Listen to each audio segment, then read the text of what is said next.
All right, guys, I'm so excited to continue the conversation and present to you Julia Long. Julia Long has an unbelievable history in pro sports. Chicago Cubs, she was overseeing all their sports nutrition and then the Houston Rockets, and she's been working with me with a bunch of clients for a while now. She has so many different specialties. She was featured in Men's Health on lean mass development. And I'm excited for her to educate you guys today on a subject that I think is really important. A lot of you guys are thankfully healthy, but I have a plenty amount of athletes who are coming back from injury, have had significant chronic issues. And, a lot of what we do, we think training on its own is going to protect us from everything. And we have to be able to do the little things right. In the app, we talk about habits. And, for those of you who are training regularly with it, you'll see there's an order of operations of some of the things that you do from the mental part, obviously the physical, the soft tissue piece. But the sports nutrition element is something that's in your control, something that you can do. And we provide the advisement for you. I'm going to turn it over to Julia. She's going to communicate a little bit about her background. We're going to get into this presentation. For those of you who haven't attended, you're going to be able to see it. And we're going to go through your polls and really start to create some behavioral change starting today. Okay. So, Julia, I'm going to send it over to you. And I'm excited for you to go with this, man. Excellent. Thank you so much for the introduction. Yes, I'm really excited to talk to you guys today about this awesome topic of inflammation and how it affects an athlete and how through food and supplements we can manage inflammation. Ryan, do you want to start with the poll or are we We're gonna? gonna do it at the end. Yeah, Yeah, we we'll do we that. just sent out a poll for those of you just getting in. It's in the chat if you can find the link. We're gonna see, what food sources you guys are ingesting on an omega-3 level, and how often. So, buckle in, pay attention to this presentation. It is gonna matter. It's gonna make you 1% better, some of you way more. And you gotta stay healthy. Excellent. Okay, so I'm going to share my screen right now Yep. and just let me know.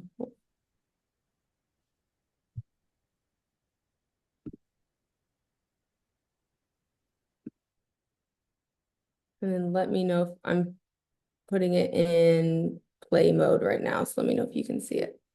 How's that? Oh, you're muted, Ryan. Can you see it? You can give me a thumbs up. Yep, we got it. Excellent. Okay. So the topic for today is how you need to manage your inflammation for optimal performance and the important insights and strategies to manage inflammation to promote optimal performance. So what is inflammation?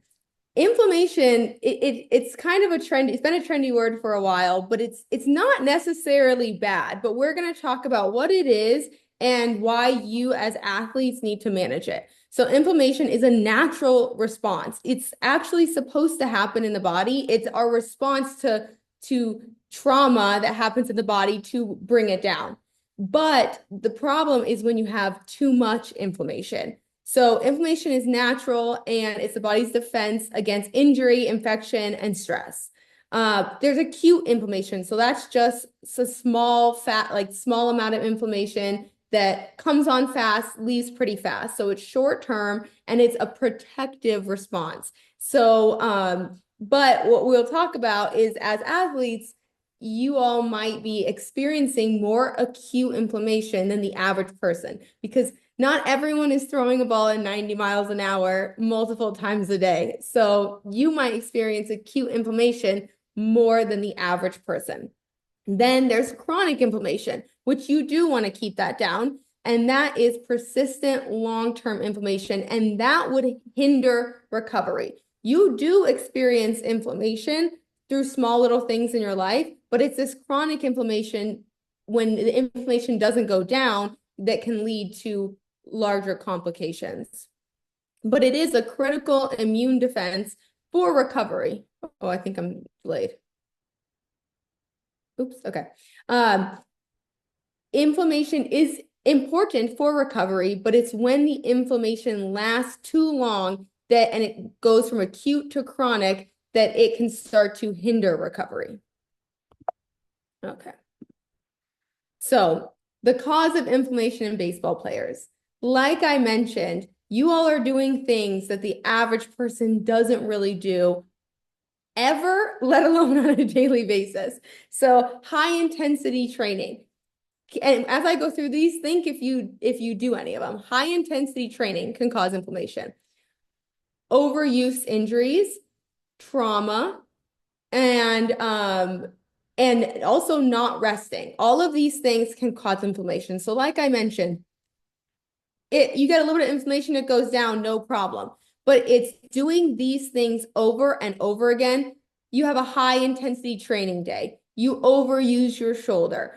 Oh, then you accidentally get hit by a ball or someone slides into you. And then you just so happen to be on a late flight and don't sleep that night.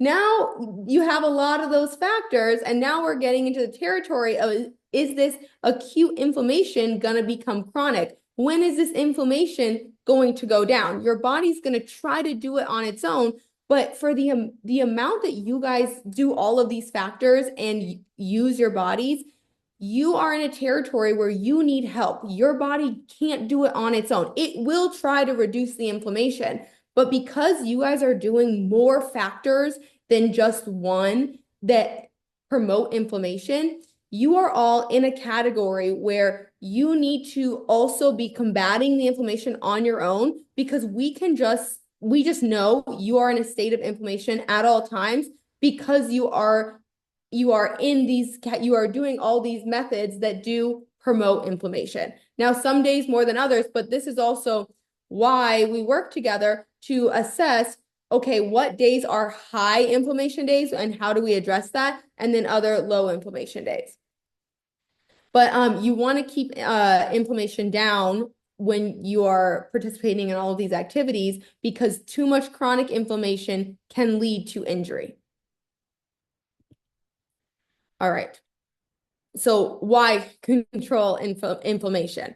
Because too much inflammation can decrease your strength and power. It can delay recovery. Even though inflammation is there to promote recovery, if it doesn't go down, we're not going to get to that optimal recovery. So it can increase your risk of injury, and it can reduce your endurance. So you are doing all of these inflammatory things with the goals of being stronger, having more power, being more recovered, and not getting injured. But if you don't bring that inflammation down, you are not going towards promoting those things. You might be at risk of getting injured and not being as powerful, which is obviously not what your goal is. So managing inflammation is just a key part of success for an athlete. Okay, so this is where we get into this category. We have established that as athletes, you are participating in high inflammatory activities because you are an athlete. So the answer is not, oh, let's not do those activities. You have to train, you have to throw. That is what you're supposed to do. But we want to get that inflammation down as much as we can, because we know you are experiencing inflammation very often. And the way to do that is through food. You include foods in your diet to reduce inflammation, because we are under the idea that you have a lot of inflammation based on your lifestyle.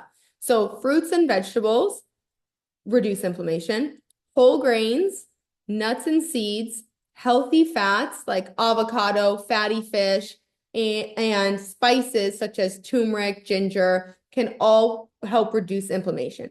As an athlete, it is in your best interest, just like you do certain things in the gym to promote your performance and you do certain things on the field, it is in your best interest just to include something from every single one of these categories daily, because it will just reduce your inflammation and prevent injury, promote recovery, and make you more successful faster. The faster you can recover, the faster you can get better, period. Okay? So including these foods just helps you get faster, better, faster. Then now we love food, but there are some foods that can promote inflammation. like we mentioned, what we talked about, a little bit of inflammation, not that bad, right? Your body, it will bring down the inflammation. But because your bodies are in a state of inflammation more often than the average person, you can't really afford to put more things in your body to promote more inflammation because you already have inflammation. So refined sugars and processed carbs and fried foods do promote inflammation in the body. So it is in your best interest, especially on super heavy days and high training days, to avoid processed sugar and fried foods because you cannot afford to have even more inflammation. There's foods that help and there's foods that don't support your goals. And these are foods that don't support your goals. So there is a time and a place, like, look, you're not training, you don't have anything coming up, it's your birthday, okay. But on a really important night where you have something important the next day and you might not be getting enough sleep, this is not a factor that we want to include. You just can't afford that for your body. So for this presentation, we are going to focus specifically on omega-3 fatty acids and how they specifically target inflammation.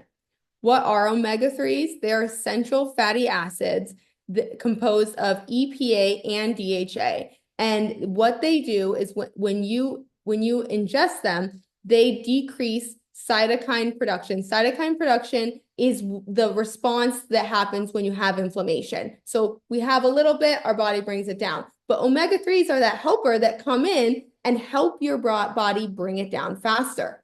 And since we've established that you all are and also doing multiple inflammatory activities in a day, it's in your best interest to include something that we know will reduce inflammation. It also promotes, boosts antioxidant defense. Antioxidants are how vegetables help decrease inflammation. So they're just a helper to promote that as well. So omega-3s really help reduce your body's inflammation, and you guys would really benefit from including them in your diet. And they so how do you include omega-3s in your diet? The number one way is through fatty fish. It has the most omega-3s of EPA and DHA out of any food. And truly, even if someone is vegan, other than for specific reasons, the one thing I worry about most with athletes is not including fatty fish. There are other foods that do have omega-3s, but fatty fish is by far way above all of the others. And fatty fish, it has about 300, about 800 milligrams of EPA and DHA. And so truly though, you want to include it in your diet every single day. And as someone who knows the benefits of fatty fish and loves the benefits, that's not always easy. But fatty fish is salmon, mackerel, anchovies, and sardines. Those are the main ones. Now, flaxseed, chia seeds, and walnuts have a plant source of omega-3 called ALA.